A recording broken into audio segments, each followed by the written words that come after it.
Meus amigos, continuando nossos estudos sobre os procedimentos sumaríssimos do Juizado Especial Civil, vamos falar agora uma síntese de como é estruturado o procedimento do Juizado Especial Civil, né? Antes de mais nada, meu nome é Charley Teixeira Chaves, sou professor dessa disciplina. Eu gostaria, nessa oportunidade, de falar um pouco do meu livro, Teoria Geral do Processo, né? Esse livro, Teoria Geral do Processo, ele vai atender o aluno tanto para concurso como para graduação, pela compreensão da matéria, a compreensão toda da matéria do processo, seja processo civil, seja processo constitucional ou processo penal. Então é um livro que atende tanto para o aluno de graduação como para o aluno de concurso. Quem quiser e tiver a curiosidade de adquirir esse livro, esse é um convite feito, né? O livro é da minha autoria, Charley Teixeira Chaves. Continuando aqui, vamos sintetizar agora o procedimento sumaríssimo, né, do juizado especial, né? Nós estamos falando de juizado especial civil, né, onde que tem causas a ter determinados valores e assim por diante. Então, vamos sintetizar. Quais são as etapas procedimentais? Quando eu falo em procedimento que ele está equacionando a estrutura até a sentença. O procedimento são atos estruturais consequentes que vão decorrer de atos estabelecidos na norma para alcançar uma finalidade. E para qual finalidade? A finalidade de encerrar e acertar o direito através de uma sentença, né? Primeiro tem a petição inicial, que no juizado especial ela pode ser escrita ou oral. Lembrando que nas causas até 20 salários mínimos é facultada a presença de advogado. A causa até 20 salários mínimos, né, é facultada a presença de advogado. O interessante é que você sempre tem advogado. Você pode fazer a petição inicial de forma oral ou escrita. São duas formas que pode ser feita, né? Uma vez feita a petição inicial, é registrado o pedido, né? Temos a citação, designada a audiência de conciliação, né? Depois, instrução e julgamento, em 15 dias, a contar do recebimento da juntada da comprovante postal da citação. Lembrando que no juizado especial não é admitida citação por edital. Se há necessidade de citação por edital, o procedimento é extinto, sem resolução do mérito. O procedimento é extinto, quando existir a necessidade de citação por edital. Professor Chaves, só me relembra o que é citação por edital. É todas as hipóteses quando o réu está em paradeiro incerto, não sabido, inacessível ou de difícil localização. Aí, ou seja, após inúmeras diligências, eu não consigo fazer citação do réu. E há necessidade de citação ficta na modalidade edital. Aí o procedimento judicial, o procedimento do juizado especial deve ser o quê? Extinto. A parte pode apresentar um rol de testemunha em até 5 dias antes da sessão de conciliação. No máximo 3 testemunhas, elas devem comparecer independente de intimação. Se você, a parte, desejar que elas sejam intimadas, elas serão intimadas pelo juizado especial. Se não comparecer a testemunha, o que pode acontecer? A sua condução coercitiva. Testemunha, gente, testemunha é obrigada a testemunhar. Se for arrolado, elas são conduzidas à força. E se faltar com a verdade, elas podem sair até presas, né? Então é muito importante a figura da testemunha. Tem a obrigação de dizer a verdade. Então, muitas vezes as pessoas não gostam de testemunha por isso, né? Porque elas são conduzidas à força e tudo. Professor Charles, se a testemunha comparecer em audiência, pode o patrão cortar o seu dia de ponto? Não, não pode. Porque é uma questão de legal, onde permite a pessoa faltar e é justificável. Ela não pode ser punida porque ela foi testemunhar em determinado local. Etapas procedimentais. Continuando as etapas, eu tenho o que? Após aqueles atos, audiência de instrução e julgamento, temos a sessão de conciliação, obtida a conciliação, presente as partes. A ausência das partes gera extinção do processo. A ausência do autor gera contumácia, a ausência do réu, o processo vai prosseguir sem a sua presença e pode provocar, no caso da presença do autor, a extinção do processo. Ora, se aquele que pleiteia faltar, nós temos uma consequência jurídica. Ora, eu estou pedindo, eu vou e não compareço à audiência, então gera a extinção do processo. Nós temos a lavratura do termo de acordo. Se obter êxito, o acordo será homologado pelo juiz, transformando assim título executivo judicial, ok? Se obter acordo. Não obtido acordo, vai ter a opção da parte utilizar o juízo arbitral, que vai escolher entre o juiz arbitral, o juízo leigo, né?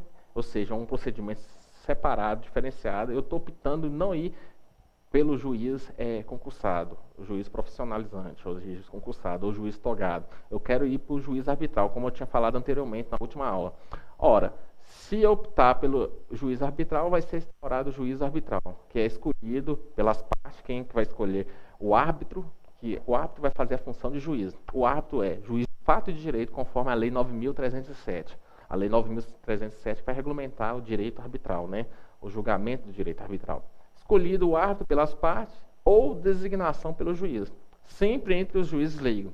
Não instaurado o juiz arbitral, nós vamos seguir com o juiz, o que é o juiz tolgado, ou juiz concursado.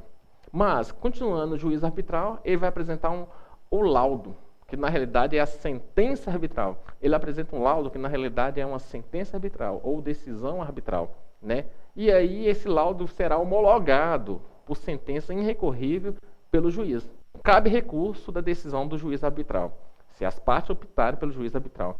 Ok? Não havendo homologação do laudo, poderá não haver homologação do laudo quando houver uma nulidade absoluta, por exemplo, violação do princípio do contraditório, da ampla defesa, da isonomia ou falta de fundamentação. E são causas que podem gerar nulidade absoluta do laudo, caso que o juiz vai recusar o que homologar ou a parte vai arguir nulidade, conforme a hipótese, conforme a situação.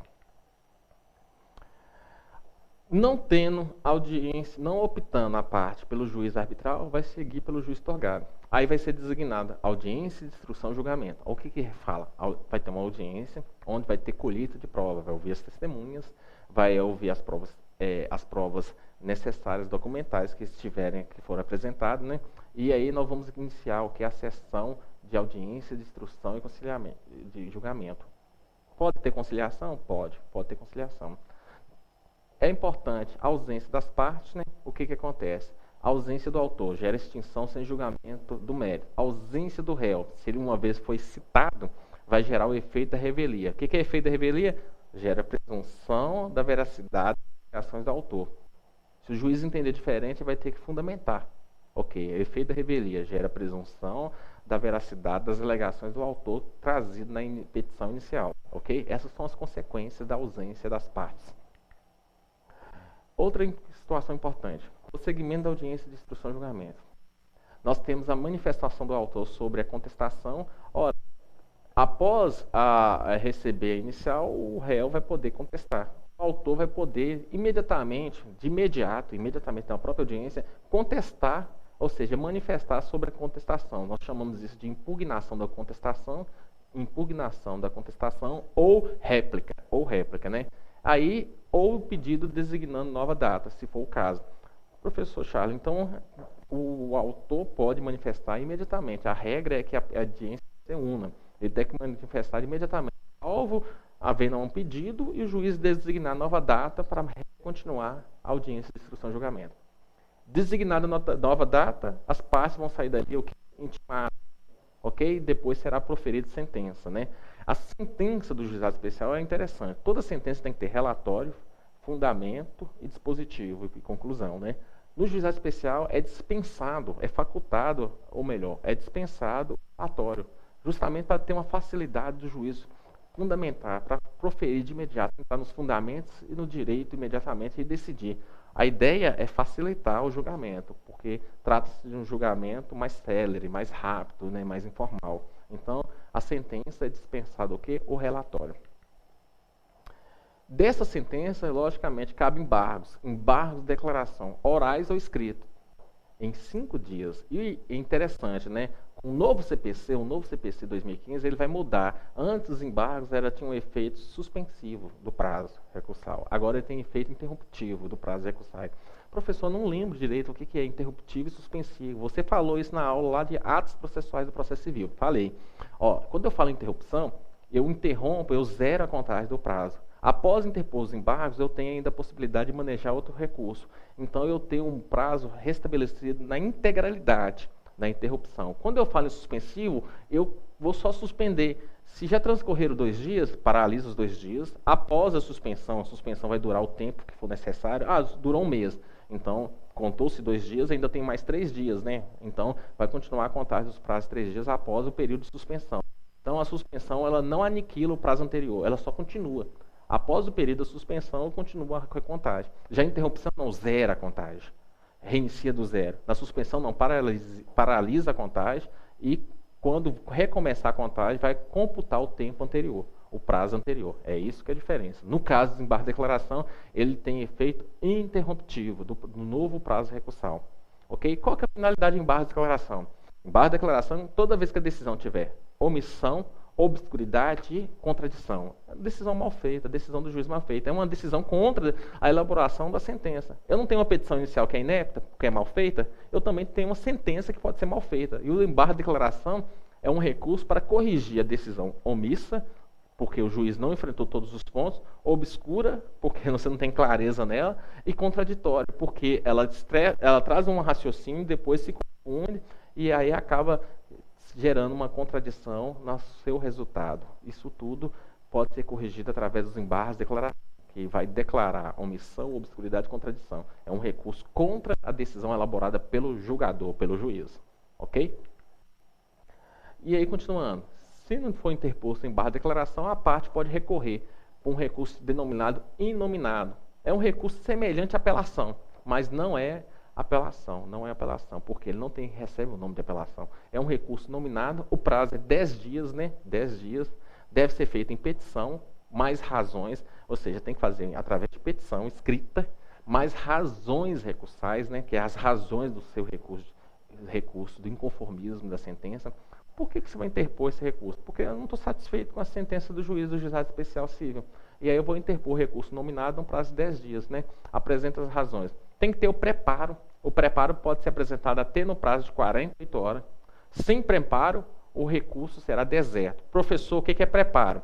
Ora, olha que coisa interessante. Enquanto que o Juizado Especial, na primeira instância, até a sentença, não cobra-se nenhum valor, nada, não cobra custa, não paga honorários, não paga nada, para recorrer, aí vem a problemática do juizado especial, né? Ou seja, professor, mas que coisa chata. No juizado especial, até a sentença é dispensado. Custa dispensado advogados até 20 salários mínimos, né? Acima de 20 é obrigado advogado. É dispensado, eu não pago nada. Se for para recorrer, ela tem que pagar preparo. E considera do preparo todos os valores anteriores. Agora eu tenho que recorrer, tenho que contratar advogado. Antes não precisava. E eu tenho que pagar todas as custas anteriores que não eram cobradas. E agora ainda tem que pagar as custas de porte de remessa e retorno do processo? Não, é inviável. Então, na realidade, o juizado especial ele cria um obstáculo, porque na minha primeira fase eu não tenho nenhum obstáculo. Eu posso ficar sem advogado, ter 20 salários mínimos, não é cobrado nem custo, é totalmente de graça. Quando eu vou recorrer, eu tenho que pagar tudo, inclusive o retroativo, e ainda obrigado a contratar advogado. A ideia da lei parece que é criar um obstáculo para não poder recorrer. Pelo visto é isso. Aí vem a problemática do juizado especial, né? Então, nesse sentido, eu tenho que recolher preparo. Preparo é os valores, são valores. Se eu não recolher, ter no prazo de 48 horas, o recurso é considerado deserto. Deserto, ele não vai ser conhecido, ele não vai ser processado. É essa a situação. E o artigo 43 vai falar, o recurso terá somente efeito devolutivo, dependendo o juiz de dar efeito suspensivo só para evitar dano irreparável para a parte. Ora, já verificamos a questão do preparo, né? E agora a questão do efeito. Ué, professor Charles, o que é efeito devolutivo e o que é efeito suspensivo? Efeito devolutivo todo recurso tem, como regra. Ele devolve e deixa a matéria intangível, ou seja, toda vez que eu recorro, a matéria pode ser modificada pelo turma recursal. Aqui eu não vou falar em tribunal, não. O recurso vai ser designado por uma turma recursal composta de três juízes. As turmas recursais do juizado especial é composta de 3 juízes, né? Não 3 desembargadores. Eles não recebem nome de desembargadores, não recebem nome de tribunal, recebe o nome de turma recursal. 3, o que? Juízes, né? E aí o que acontece? O recurso, em regra, o recurso nominado, ele tem o quê? Efeito devolutivo. Devolve a matéria e permite que a matéria seja modificada. Mas nada impede que a parte beneficiada pela sentença do juizado especial venha iniciar a execução provisória ou cumprimento da decisão provisória. Por quê? Porque o recurso não impede o cumprimento provisório da decisão. Se eu tiver a necessidade de demonstrar o dano irreparável para a parte, se iniciar o cumprimento provisório da sentença, eu vou pedir o efeito suspensivo. O que é isso? Eu vou suspender a eficácia executória. Vou suspender a eficácia executória.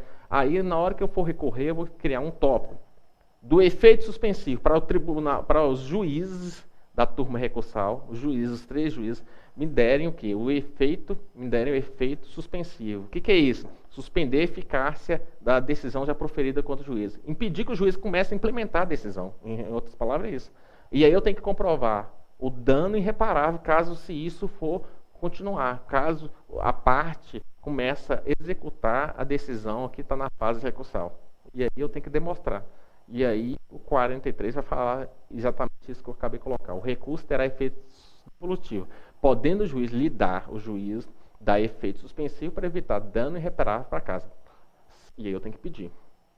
A outra parte é intimada para apresentar contra-razões, a outra parte no prazo de 10 dias, né? E aí vai ter a sessão de julgamento, que é feito pela composição da turma recursal. Não recebe o nome de tribunal, turma recursal. E que é julgado por 3 juízes, não desembargadores, 3 juízes. Ok? Nós temos o procedimento da execução. E aí vamos simplificar o procedimento de execução do juizado especial. Né? Nós temos título executivo judicial e título executivo extrajudicial. Extrajudicial que não foi proferido por juiz. São títulos como cheque, documentos assinados por 2 testemunhas, documentos assinados com testemunhas ou assinados pelo Ministério Público, são tudo títulos executivos extrajudiciais. O que é extrajudicial? O nome já ajuda a entender, é fora do judiciário. São títulos executivos fora do judiciário. A petição inicial pode ser feita oral ou escrita, como nós já falamos. Aqui nós vamos ter a citação do executado, então vamos ter o autor vai ser exequente, o réu vai ser executado. O autor vai ser exequente, o réu vai ser executado. Ele é citado para pagar ou apresentar bens a penhoras no prazo de 24 horas. Então, ele é citado no título executivo extrajudicial para pagar no prazo de 24 horas ou nomear bens a penhora, dispensando nova citação no caso do título executivo judicial. No título executivo judicial, como a decisão já foi do juizado especial, ele é só intimado. Ele é intimado para pagar ou apresentar bens no prazo de 24 horas, né? Em se tratando de obrigação de entregar, de fazer ou não fazer, combinará o juiz multas diárias para no caso de inadimplemento, se não o fez na sentença. Ora, se eu tiver uma obrigação de entregar, fazer ou não fazer, eu vou criar uma chamada multa astreinte. É uma expressão francesa, astreinte, que é multas diárias. Qual que é a finalidade da multa? Obrigar a pessoa a implementar, fazer ou deixar de fazer alguma coisa ou entregar alguma coisa. Então, eu tenho essa possibilidade. Então, o juiz vai criar multas diárias e essa multa tem que ser compatível a obrigar e forçar o executado a cumprir a decisão do juiz. O executado cumprir a decisão do juiz. Então, nós temos as multas diárias, também conhecido como astreinte. Continuando aqui no procedimento executivo, não encontrado o devedor ou inexistir bens de penhora, o que acontece? O procedimento é extinto. O juizado especial ele não consegue se prolongar, então ele deve ser extinto. Aí, uma vez localizados os bens, aí você reestabelece o procedimento executivo. Então, ele não fica ad eterno parado ou suspenso. Então, ele é extinto. Então, não encontrado o devedor. Eu não achei o devedor, está sumido. Ou inexistente bens de penhora, no juizado especial civil, ele é extinto o processo.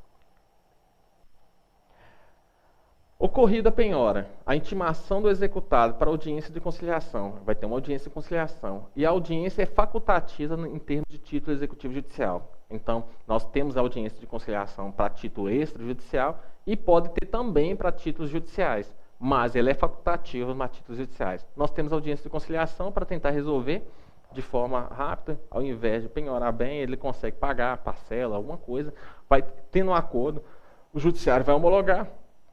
Não havendo acordo, o judiciário vai continuar a fase executiva. E aí, não tendo acordo, primeira impossibilidade, não havendo, a parte pode opor recurso. Não é um recurso, né? Na realidade chama embargos, né? Embargos de execução, né? E esse embargo de execução é uma forma do executado se defender. Em vários sentidos, ele pode falar que o valor está exacerbado, que o valor não é aquela correção do valor, ou que não houve a citação, alguma nulidade, ou alguma situação outra que ele pode discutir. Os embargos têm a via de defesa do executado. O exequente pode ter a satisfação pelo bem penhorado, ficar com o bem, e aí, uma vez ficado estando satisfeito, o juizado especial vai gerar a extinção do processo. Por quê? Uma vez concluído a obrigação, o exequente, que é o autor, não ficará mais à mercê de qualquer realização jurídica. Então, o processo será extinto. Então, a satisfação do exequente provoca a extinção do processo, pelo cumprimento, né, da própria obrigação. Segunda impossibilidade, não acordo. Apresentado embargos. Os embargos são julgados improcedentes. O que é o embargo improcedente? O recurso, melhor, o recurso não, a defesa do executado é julgada improcedente. Se julgado improcedente, o que acontece? A execução continua. E aí vai executar os bens, se tiver bens em penhora, e aí ele pode adjudicar o bem ou vender o bem respectivo. Julgado procedência, julgado procedente os embargos, ou seja, aceita os embargos. O processo será o quê? Extinto. Ou seja, já acolheu a defesa, então ele será extinto.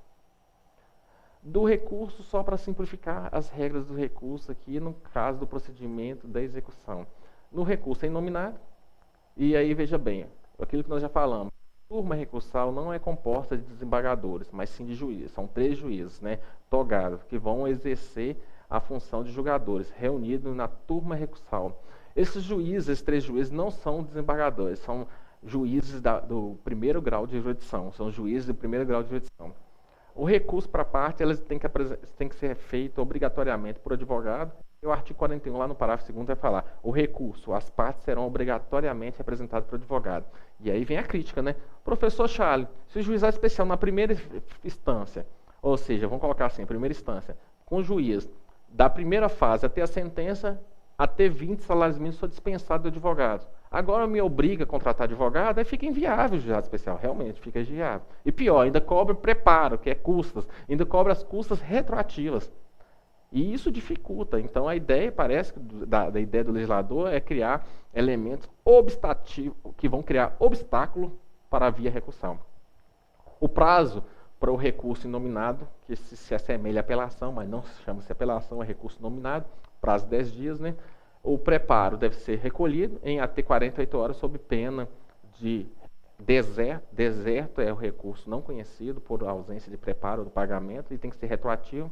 O efeito do recurso é devolutivo, pode ser dado efeito suspensivo para suspender a eficácia da decisão, para impedir a execução provisória ou o cumprimento provisório da decisão, e aí justamente a parte tem que pedir ao juiz, demonstrando, para demonstrar, tem que demonstrar que é para evitar um dano irreparável para a parte que teve a decisão do juiz contrária a ele, né? Porque tem a possibilidade de reversão e os motivos que foram justificados.